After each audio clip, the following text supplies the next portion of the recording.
Ministério da Saúde, Brasil, União e Reconstrução, Governo Federal. Rádio Agro, hoje. Programa Brasília Superagro. E nós estamos aqui de volta nesta rádio que é 100% agro, a única 100% agro do Brasil. A Rádio Agro Hoje, o programa Brasília Super Rádio. Eu tenho o prazer de receber aqui o ex-deputado Nilson Leitão, presidente do Instituto Pensar Agro. Eu considero o Nilson um dos grandes pensadores do agro brasileiro, um homem que tem uma visão estratégica desse assunto, está inserido aí, conhece tudo. E nós vamos conversar um pouco sobre a agenda do agro agora para esse ano. Nós estamos vivendo aqui um ano eleitoral, conhece bem política, foi líder aqui na Câmara dos Deputados, foi presidente da Frente Parlamentar da Agropecuária, sabe tudo, sabe tudo. Bom dia, Nilson, tudo bem? Bom dia, Marcelo, um prazer enorme falar com você e parabéns aí, né, pelo programa, parabéns por essa inauguração de um novo programa de agro, mas que realmente é 100% agro aí, né? Queria dar parabéns aqui, agradecer a sua presença, dar parabéns aqui ao nosso Vanderlei Munhoz, que é o homem que pensou, idealizou e botou isso para frente, botou perna nesse projeto, fez ele andar, né? Um mato-grossense, né? O Munhoz é uma pessoa maravilhosa, um caráter fantástico, sempre muito decente, ético, né? Com o seu setor de comunicação. E parabéns ao Munhoz, um corajoso, resiliente. Exatamente. Mas vamos lá. Nós tivemos aí, essa semana, algumas movimentações e uma notícia interessante que o presidente da República, segundo o ministro da Agricultura, Dr. Carlos Fávaro, vai começar a ter uma aproximação maior com o agro, vai chamar para um churrasquinho na Granja do Torto, enfim, vai começar a ter um encontro assim, mais próximo, vai querer falar mais proximamente com o pessoal. Eu queria perguntar para você como é que você está vendo isso aí, o que significa essa movimentação, enfim, desce um pouco aí, abrisse um pouco os caminhos, desce uma luz aí nesse assunto, por favor. Marcelo, primeiro vamos contextualizar, né? O agro não é um partido político, né? As entidades do agro também não são um partido político, são entidades políticas, mas apartidárias, né? São políticas setoriais. E isso é muito importante. Isso é o primeiro contexto. Eu fico feliz de fazer essa pergunta, porque é algo recorrente que tem acontecido e está tendo uma confusão nessa localização de onde o agro tem que estar em relação ao governo. Primeiro, a economia do país, ela opera, né, através da interação de empresas, bancos, famílias e governo.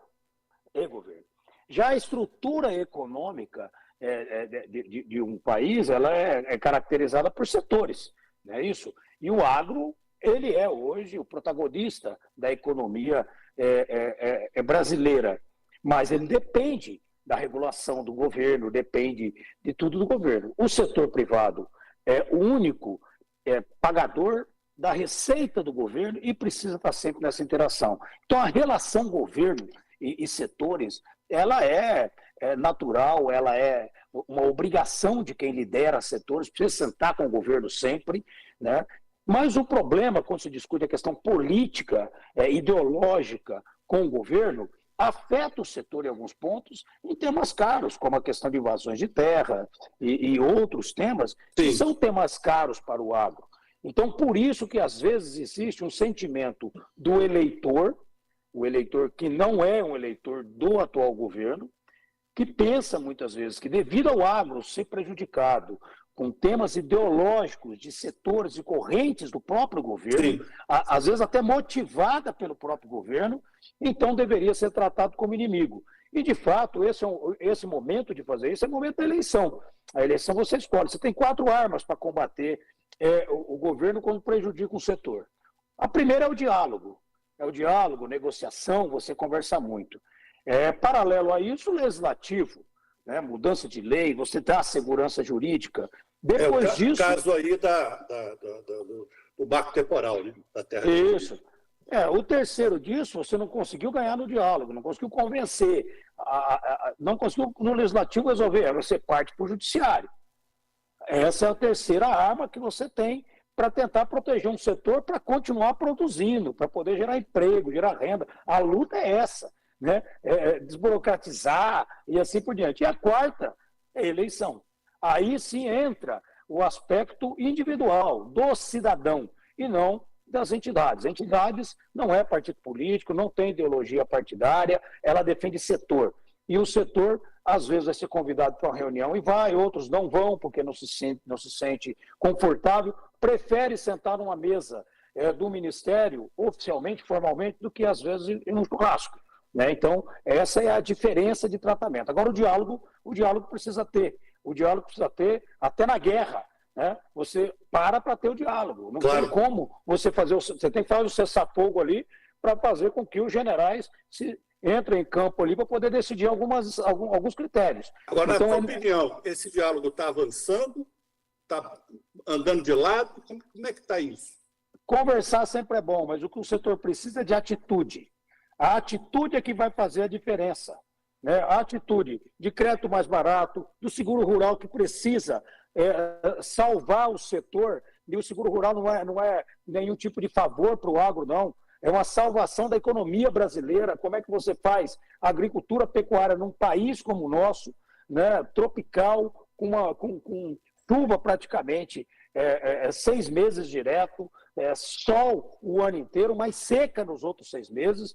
É um caminhão na estrada, o agro, né, todo carregado, com o seu motorista ali trabalhando e sem seguro, que pode tombar, pode incendiar, pode acontecer um acidente, mas esse caminhão na vida real tem seguro para ele, para a carga, para a família, mas o agro não tem esse seguro. Então, a seca, a estiagem, o excesso de chuva, tudo isso o governo não contempla na segurança desse produtor rural e acaba virando isso que está acontecendo aí. Então, existem ações que o governo precisa ter, que a melhor forma de dialogar com o setor é isso, reduzir os juros para o acesso ao custeio, ao crédito, seguro rural, que é imprescindível, e a segurança jurídica do direito à propriedade. Essas coisas mudam totalmente essa relação. O governo pode conversar, sempre vai ter portas abertas, mas é preciso ter atitude fática daquilo que pode mudar um país.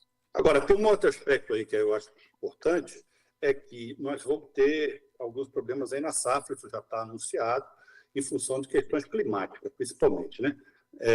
Isso aí vai acabar reduzindo a colheita de soja, de milho, de tudo, né? De maneira geral. Como que isso pode influenciar daqui para frente? Nós vamos ter alguns problemas setoriais, pontuais, porque nós sabemos, por exemplo, que no momento que você tem menos milho e menos soja no mercado, você afeta diretamente porco, frango, uma série de setores que dependem desses insumos para produzir, correto? Qual é a sua visão disso aí atualmente? Marcelo, na verdade, são duas situações. Uma que é do mercado interno, que é do hortifruti granjeiro, onde o governo teria aí uma condição de realmente colocar sua mão em cima, né? O aumento, vamos começar pelo aumento de alimentos, que é uma consequência da questão climática, sem dúvida nenhuma. Mas é também pelo custo Brasil. É pelo custo Brasil. A logística é tão cara no Brasil, a falta de armazenamento, a falta desse transporte de qualidade, que quando está tudo em alta, ninguém percebe. Então, ela suporta e o setor acaba absorvendo tudo isso, trazendo para o peito esse prejuízo ou esse alto custo de produzir no Brasil e de vender esse produto no Brasil. É caríssimo, além do que eu falei agora há pouco, de juros altos, falta de crédito, falta de acesso e tudo mais. Então, é claro que quando se trata de milho, soja, algodão, que é exportação, o mercado mundial acaba regulando isso muito, mas o país tem que fazer a parte dele. Se tem uma prevenção para essa queda de safra, que vai chegar em Mato Grosso mais de 20%, vai atingir diretamente a questão econômica. 20% foi em Mato Grosso. Então, econômica e social. Lembrando que quando produz, quando transporta, a geração de emprego é imposto para as prefeituras, para o Estado, para a União. Então, isso tudo reduz a capacidade de investimento, planejamento que tinha sido feito para obras ou para ações para cada local, para cada região dessa. Então, tem um impacto direto. O problema, se a agricultura, o agronegócio tem sido a grande solução do do nosso PIB, né? Ele foi superavitário, enquanto o país, em todo o PIB nacional, déficit praticamente. Então, essa é a diferença que quando ele também tem dificuldades, que ele tropeça, acaba trazendo e afetando diretamente a questão econômica e social. Agora, isso é de commodities. Isso são de produtos que o mercado mundial está convivendo. Agora, o mercado nacional, o preço do arroz, o preço da banana, o preço do feijão, o preço do café, tudo isso que vem crescendo de forma na conta do consumidor, são vários problemas. O clima é envolvido nisso? Óbvio. O clima afeta a soja, afeta também o arroz, não tem como fugir disso. Mas o custo do Brasil é mais caro, né? A renda do brasileiro caiu, e isso é uma dificuldade, ele baixa, ele tem uma renda mais baixa, apesar do grande mercado aí, buscando mais mão de obra, abrindo vagas de emprego todos os dias, mas ela cai. A inflação maior do que estava sendo prevista, né, com mais de 0,5% a mais, esse é um número importante para a inflação, isso também afeta, o diesel aumentou, então tudo isso custa na hora de produzir. Então tem duas vítimas quando aumenta o alimento no Brasil. Um é o consumidor e o outro é o produtor.